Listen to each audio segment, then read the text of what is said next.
ඔබ දැක්කා ගැරන්ඩියල්ලේ බස් එක පෙරලිච්ච වෙලාවේ අම්මා අර දෙමළ අම්මා තමන්ගේ කකුල් කොන්ද ඉන බස් එකට යට වෙලා කුඩු වෙලා ඇඟෙන් උඩ පන තියෙනවා.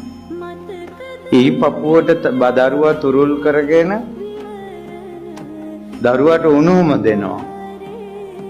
දීලා දරුවා බේරලා අම්මා මැරිලා යනවා. ඔකට කියන්න තියෙන්නේ කරුමේ කියලා නෙවෙයි. මොකද්ද? සසර. ඔක සංසාරේ. අපිට කීවතාවක් වෙලා ඇතිද?